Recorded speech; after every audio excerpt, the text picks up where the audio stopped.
welcome to Brandix Reviews. This one I'm going to be reviewing the third in the series of Marvel Cinematic Universe tie-in graphic novels. Now, if you've seen the first two parts of this, you'll know what it is I'm talking about, but if you haven't, I'll just explain. Comics, Marvel Comics, Iron Man, Thor, and all that stuff have been going for a very long time, and since they started doing the films in 2008, the films are the films, the comics are the comics. They don't really have continuity with each other. It's the films are based on the comics, but there's no actual kind of tie-in. So what Marvel has done is they have done some, well, a short series of, these are all the ones that they've done, of graphic novels, comics that officially tie in with the films. So what happens in the films affects these comics, and vice versa as well. Although I'd say it was more the former than the latter. But there's a few of them anyway, and I started off in the first two videos. The first video I did was the Iron Man, I Am Iron Man it's called, and it tied in with the first Iron Man film from 2008. So that was the first video I did. The second video was Iron Man 2, Public Identity, which obviously ties in with Iron Man 2, and it kind of bridged the gap between Iron Man 1 and 2. So in this one I'm going to be reviewing Captain America the First Avenger tie-in from the film from 2011, and this one's called First Vengeance. And this collects Captain America First Vengeance issues 1 to 4, and that's all they did. It didn't go on to anything else other than that, from what I know anyway. There are others which I'll kind of talk about in the latter part of the video, but for now this is what I'm reviewing. I'll review the other ones at a later date. So I'll kind of start from the beginning anyway. As you can see, it's not very a thick graphic novel. None of these are all that big. This is about what they usually are, and it took me about 40-45 minutes to read this, and that was taking my time basically. Now it's broken down into a few issues. Like I say, it was 4 issues according to this, and the story is kind of going to be hard to review. Is this? Well, not review, but kind of hard to go through because it cuts backwards and forwards. It's not necessarily a bad thing when you're reading it, but I think just from the point of view of actually kind of telling you what's happening, it's hard to do it unless I was to like literally read every little bit out to you. So if I kind of lose you at this, I apologise. So I'll start at the beginning anyway. I'll just kind of preface this by saying the whole thing is set before Captain America the First Avenger, the film from 2011. None of this goes into the timeline of that film or after. It's all set before, so it's a prelude. Now, it starts off in 1944 anyway. There's a lot of pages of just kind of action and not a lot of dialogue. I say a lot, well, a few pages like that, so you'll see for yourself anyway. So it shows him in 1944 in action, and it kind of... The first bit again, it's just kind of showing you how awesome Captain America is. So you've got this kind of main story of his battle that he's going. We'll call that the main battle. That's the story that's kind of the spinal column of the actual story, basically. So we'll call it the main battle. That's what I'm referring to when I'm referring to this. That kind of starts the story out. And the main battle is just basically find some Hydra agents, but we'll see how that goes. So it cuts from the main battle to June 1924, and it's Steve Rogers is a very young child, and his father has just died in the First World War in the trenches. And he's talking to his mum, and his mum's very ill, and she basically says that, you know, I don't want you to end up like your father. You are a lot like him, but I want you to use your head rather than just kind of jumping into fights kind of thing. So and that, you know, because your dad was like that, he's not with us anymore kind of thing. So that's kind of the earliest that you get to see the Steve Rogers from the film anyway. So that's the earliest that we know about him. And then it cuts back to the main battle again with Captain America just kind of parachuting out of a ship which blows up. And then he starts firing on a lot of Hydra agents, and just kind of, not much dialogue going on in this bit. Then it cuts to 1930, and similar scene to how we met Steve Rogers in the film, but he's a lot younger here, and he's getting into a bit of a fight, well, being set upon by a couple of lads, in an alleyway, and another kid comes to his aid, and it's introducing himself as James Buchanan Barnes, which is Bucky Barnes.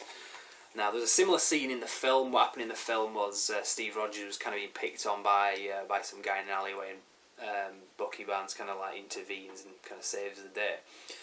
Now, in the original comics, Bucky Barnes was a lot younger than Steve Rogers / Captain America. He was kind of a young sidekick, similar to Robin and Batman. He was a lot younger than him. But in the films, they just figured that what works in the comics don't work on film, so they just have Bucky Barnes be pretty much the same age as Captain America.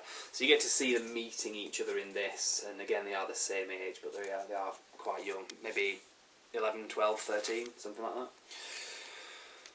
So that's 1930, and it cuts back to the main battle, which was, when was it, 1944, wasn't it? So it cuts back to the main battle anyway, a bit more action, and you get to see a guy in silhouette, obviously. You can tell just looking at it, it's the Red Skull, kind of talking about Captain America, like, oh, he's coming, he's on his way, kind of thing, he's going to get us.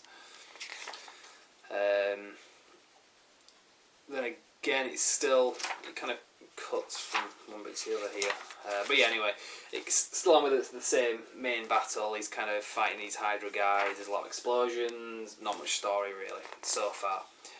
Then it cuts back to December 7th, 1941, which you probably know was when Pearl Harbor happened, so the Americans are being told, right, we're going to war basically. So Bucky Barnes and Steve Rogers basically saying, right, well, shit's hit the fan basically, we're going to war. But Steve Rogers, obviously, as you remember in the film, he was a very scrawny guy, isn't going to get into the military like that. So, but he's determined anyway. So a few days later, he joins the gym, and he's being told, you got some serious kind of problems, like you're very weak, and if you go up against somebody that's stronger, you're going to lose. So basically, all you've basically got is your speed, kind of thing. And then it cuts back to the main battle again. It just suddenly cuts, as you can see there. 1 minute it's 9:41, then it's back to the main battle again. And again, just a bit more action. Then it cuts back to 1941 again, and then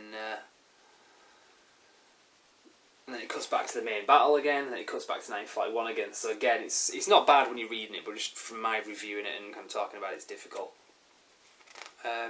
So you get to see a lot of, similar to what happened in the film, where he's trying to get accepted, and they're basically saying, look, you're too scrawny, you're too weak, you've got asthma and all that. Again, more of the same there from what you can see.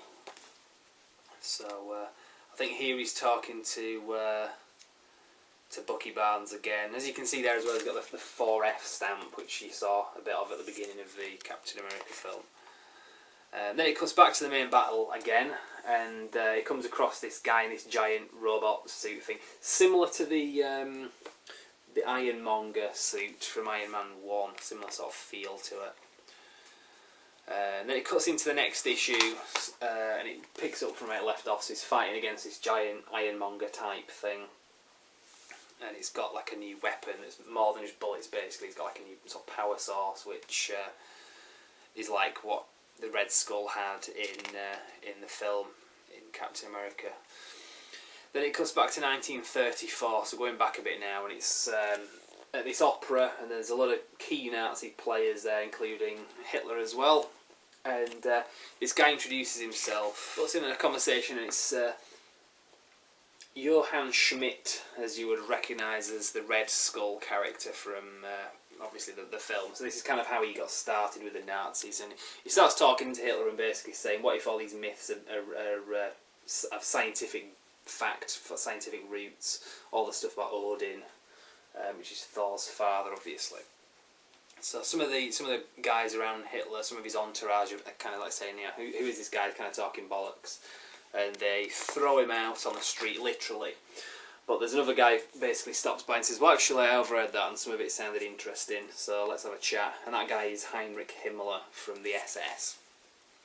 So, anyway, the Johann Schmidt character basically gets started with the SS, and you kind of see some of the genesis of his character from that point on, anyway. Then it cuts back to the main battle. Captain America's fighting that giant robot ironmonger type thing, which you'll get to see what that is later on. But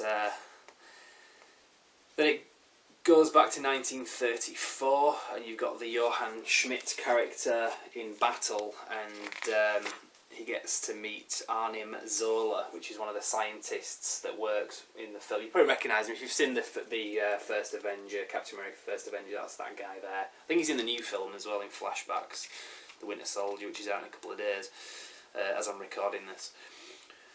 So basically, now you've got Arnim Zola and Johann Schmidt working together, which is as you see in the film. So then it cuts back to the main battle.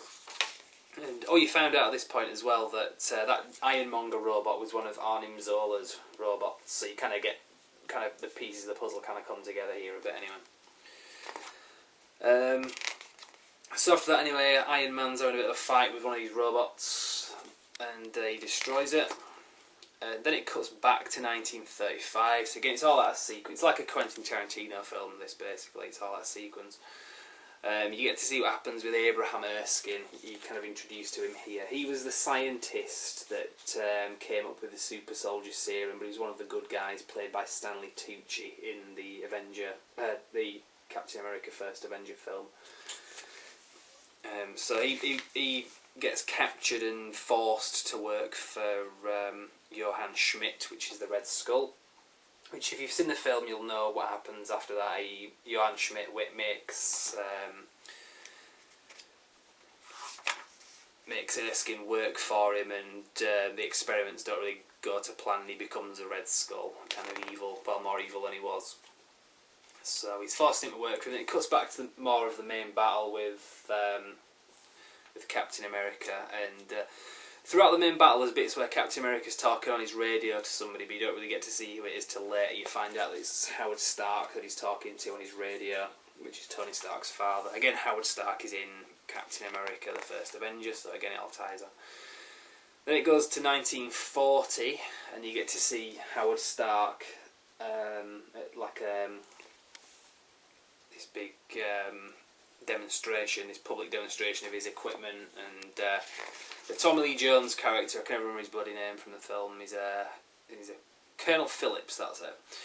Yeah, Colonel Phillips, played by Tommy Lee Jones in the film, gets to meet Howard Stark here. He's fairly impressed by some of the work that he's been doing, so he kind of takes him on board. Then it cuts back to the main battle in 1944 with Captain America talking to Howard Stark on the radio, and Captain America takes over a remote control tank. That's kind of what's going on there. And again, a bit more there as well. Well, actually, then it cuts back to 1940, and you've got the Colonel Phillips character, played by Tommy Lee Jones, driving in a car with Howard Stark. They get pulled over by what they think is the police, but it actually turns out that it's not the police, it's a lot of Hydra agents who open fire on them. So obviously they know that they've been kind of spied on. Howard Stark's got missiles in his car, James Bond style, so he blows up the Hydra car, and Colonel Phillips is pretty impressed, so you can see that they're definitely going to work together. Then it cuts back to the main battle with Captain America. Again, just more kind of action as you would expect. Then it cuts back to 1940, and you get to see Erskine, who had been imprisoned after he'd kind of made a balls up with a Red Skull, and Red Skull had become, well, red and a skull. So he's been imprisoned, he's about to get killed in his basement, and then this British agent, female agent, rescues him and tells him that his family died in a concentration camp sometime previously. And they just didn't tell him because they wanted him to continue working for them, like a false promise that he'd get to see his family again.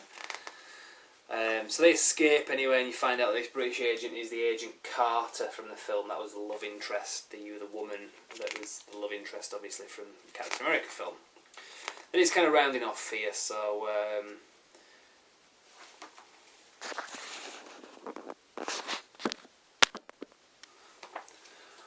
right, I'll try to blitz through this last bit anyway. So then you get to meet the military guys that Captain America works with in the film.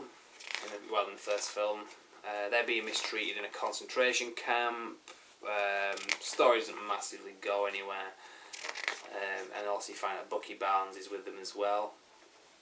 And then it shows them working with Captain America after they've escaped. then it cuts on to the last issue. You get to see the early phase of Project Rebirth, which brought Captain America, well, made Captain America basically, took him from being Steve Rogers to Captain America. Red Skull, at this point, the main battle kind of catches up. Captain America finds a Red Skull, but it turns out Red Skull is actually a hologram, and he's created this sacred stone that he's kind of drawing energy off. Captain America destroys the sacred stone, and Red Skull kind of escapes to fight another day, basically, which kind of picks up in the film. After that, the Erskine character is talking with Colonel Phillips, Tommy Lee Jones' character, saying, right, we need to find the right person for this project that we're going to use to create super soldiers. And Erskine's kind of wandering around at the World Exposition of Tomorrow, which was what we got to see in the Captain America film, and Erskine met Steve Rogers and kind of chose him to become Captain America. So that's where it ends anyway, and it says to be continued in Captain America, the First Avenger. So it's pretty good. Very difficult one for me to review, like I say, because it's backwards and forwards in terms of storytelling. So I mean, unless I was to kind of just put it up and just read the whole thing out to you, it's kind of hard to follow. But I just hope from this that you got a general idea of what the story is about there anyway. So the other good thing I would say about this is the other ones had a lot of content that wasn't graphic novel or comic content.